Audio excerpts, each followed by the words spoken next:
semuanya, jumpa lagi bersama saya Sarsi Bulan.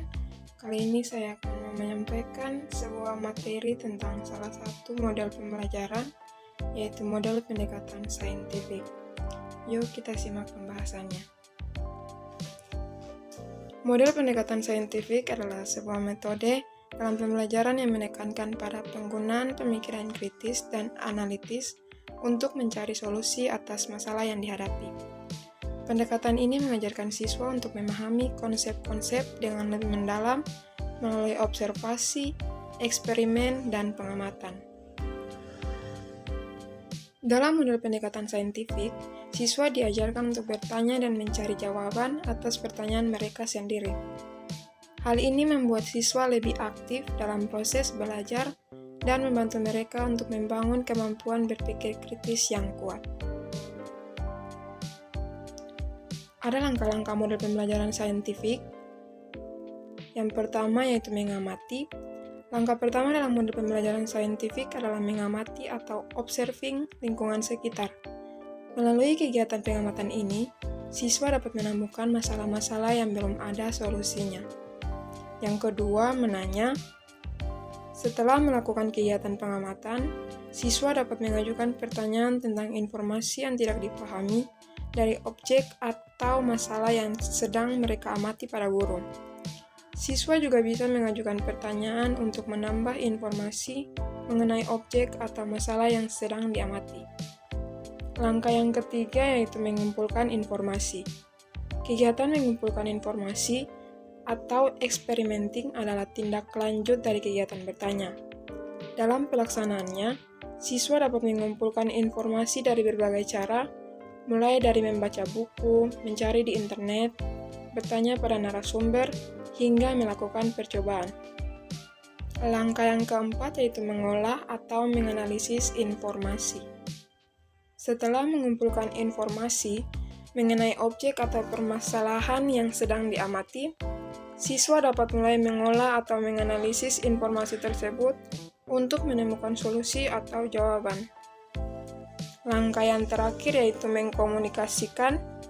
Setelah melakukan langkah-langkah di atas, mulai dari mengamati, menanya, mengumpulkan informasi, hingga mengolah atau menganalisis informasi, siswa mendapat kesempatan untuk menyampaikan apa yang sudah dipelajarinya.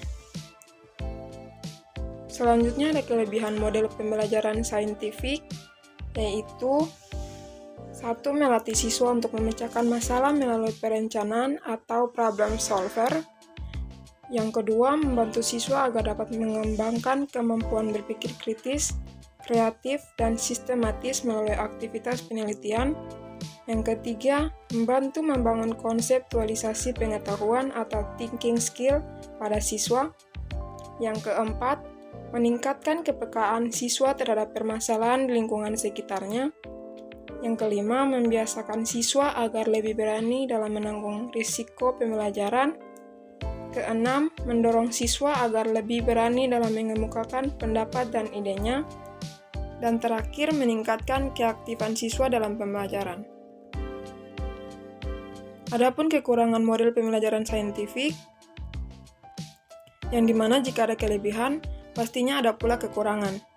Berikut adalah beberapa kekurangan dari model pembelajaran saintifik, yaitu dapat menghambat laju pembelajaran karena model pembelajaran ini cukup menyita waktu dan membutuhkan persiapan yang matang untuk mencapai tujuan pembelajaran.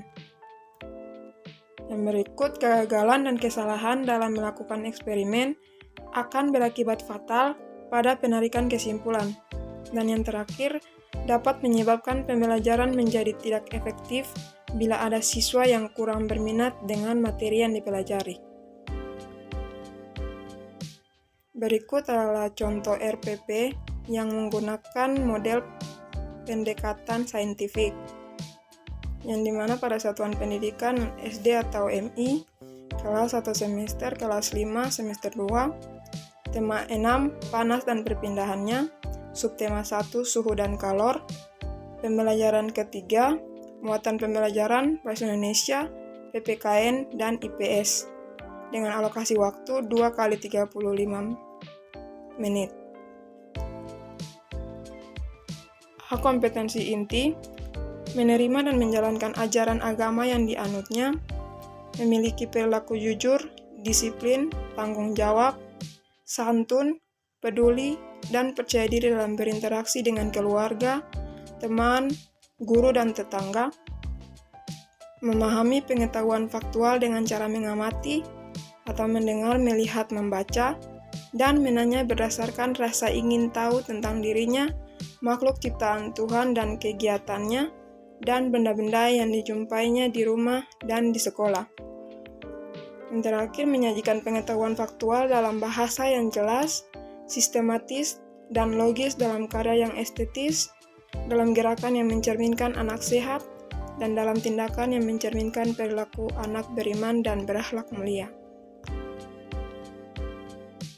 B. Kompetensi dasar dan indikator pencapaian kompetensi.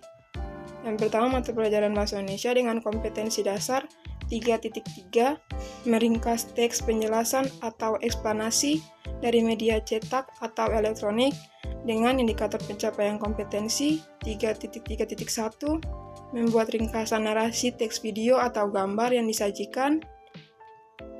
3.3.2, membuat kesimpulan bacaan, siswa mampu menyajikan ringkasan teks secara tepat.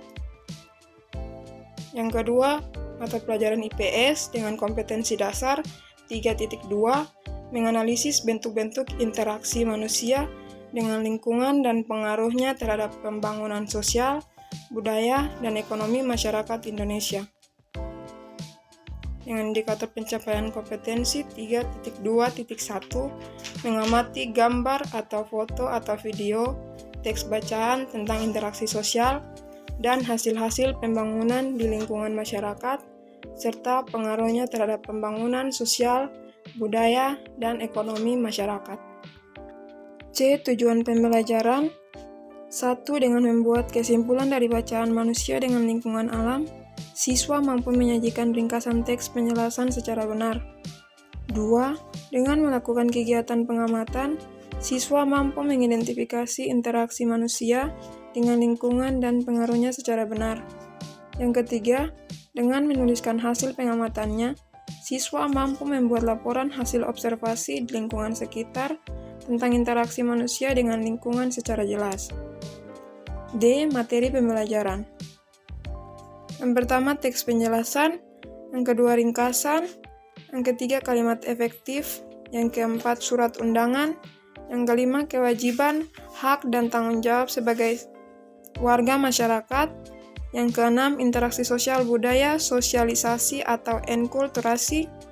Yang ketujuh, pembangunan sosial budaya, pembangunan ekonomi. E. Metode pembelajaran. Yang pertama, pendekatan pembelajaran yaitu pendekatan pembelajaran saintifik. Metode pembelajaran yaitu simulasi, percobaan, diskusi, tanya jawab, penugasan, dan ceramah. F. Media atau alat, bahan dan sumber belajar. Media atau alat 1. Teks bacaan, manusia dengan lingkungan alam. Bahan tidak ada. Sumber belajar 1. Buku guru dan buku siswa kelas 5, tema 6, panas dan perpindahannya, buku tematik terpadu kurikulum 2013 dalam revisi 2017, Jakarta, Kementerian Pendidikan dan Kebudayaan. G. Langkah-langkah kegiatan pembelajaran. Yang pertama, kegiatan pendahuluan dengan deskripsi kegiatan. 1. Kelas dibuka dengan salam, menanyakan kabar, dan mengecek kehadiran siswa. 2. Kelas dilanjutkan dengan doa dipimpin oleh salah seorang siswa. 3. Siswa difasilitasi untuk bertanya jawab, pentingnya mengawali setiap kegiatan dengan doa. Selain berdoa, guru dapat memberikan penguatan tentang sikap syukur. 4. Siswa diajak menyanyikan lagu Indonesia Raya. Guru memberikan penguatan tentang pentingnya menanamkan semangat kebangsaan. 5. Siswa diminta memeriksa kerapian diri dan kebersihan kelas. 6. Siswa memperhatikan penjelasan guru tentang tujuan, manfaat, dan aktivitas pembelajaran yang akan dilakukan dengan alokasi waktu 10 menit. Kegiatan kedua yaitu kegiatan inti. Dengan diskusi kegiatan, ayo berdiskusi. 7. Siswa membaca bacaan manusia dengan lingkungan alam dengan saksama. 8. Siswa dapat menggarisbawahi kata-kata baru yang didapatnya dan menanyakan artinya. 9. Setelah selesai membaca, siswa diperbolehkan untuk menuliskan kata-kata baru yang ia temukan dari bacaan, lalu menuliskan 3 informasi penting. 10. Untuk memupuk rasa ingin tahu siswa, siswi diberi kesempatan untuk membuat pertanyaan yang berhubungan dengan bacaan. 11. Siswa menuliskan kata-kata kunci yang ia temukan dalam setiap paragraf. 12. Siswa membuat kesimpulan dari bacaan dengan menggunakan kata-kata kunci yang ia temukan sebelumnya dan menjelaskan kepada teman sebangkunya. 13. Siswa menjawab beberapa pertanyaan yang disajikan. Yang berikut ayo menulis. 14. Siswa menuangkan pemahamannya tentang bacaan melalui kegiatan menulis. 15. Siswa mengidentifikasi pokok pikiran dan informasi penting yang ia temukan dalam setiap paragraf. Yang ke-16, siswa menggunakan pokok pikiran dan informasi yang ia temukan sebagai bahan untuk membuat sebuah tulisan dalam satu paragraf yang menjelaskan tentang bacaan yang ia baca sebelumnya. 17.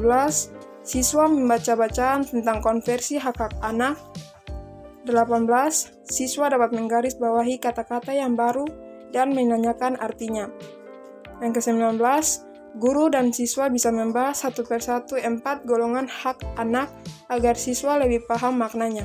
Untuk membantu siswa mengingat hak-haknya sebagai anak, siswa akan menuliskan 4 golongan hak anak di dalam buku siswa dengan alokasi waktu 50 menit. Kegiatan yang ketiga itu kegiatan penutup dengan deskripsi kegiatan. 20. Siswa bersama guru melakukan refleksi atas pembelajaran yang telah berlangsung. 21. Apa saja yang telah dipelajari dari kegiatan hari ini? 22. Apa yang akan lakukan untuk menghargai perbedaan di sekitar? 23. Siswa bersama guru menyimpulkan hasil pembelajaran pada hari ini. 24. Siswa menyimak penjelasan guru tentang aktivitas pembelajaran pada pertemuan selanjutnya. Termaksud menyampaikan kegiatan bersama orang tua, yaitu meminta orang tua untuk menceritakan pengalamannya menghargai perbedaan di lingkungan sekitar rumah, lalu menceritakan hasilnya kepada guru. 25. Siswa menyimak cerita motivasi tentang pentingnya sikap disiplin.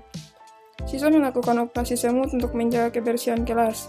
Kelas ditutup dengan doa bersama dipimpin salah seorang siswa dengan alokasi waktu 10 menit. Yang berikut penilaian. Teknik penilaian. Penilaian sikap yaitu mencatat hal menonjol atau positif atau negatif yang ditunjukkan siswa dalam sikap disiplin. Yang kedua, penilaian pengetahuan. Menentukan pokok pikiran dan informasi penting. Bentuk penilaian tertulis, instrumen penilaian rubrik. KD Bahasa Indonesia 3.3 dan 4.3. Mengisi tabel pengamatan. Bentuk penilaian tertulis, instrumen penilaian rubrik.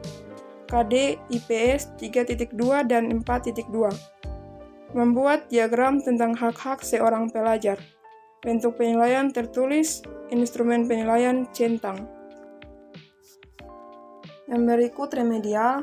Siswa yang belum terampil dalam menemukan gagasan pokok dan gagasan pendukung dapat diberikan contoh-contoh tambahan teks sebagai latihan tambahan. Siswa dapat dibantu oleh siswa lain yang telah sangat terampil dalam menemukan gagasan pokok dan gagasan pendukung. Yang berikut pengayaan.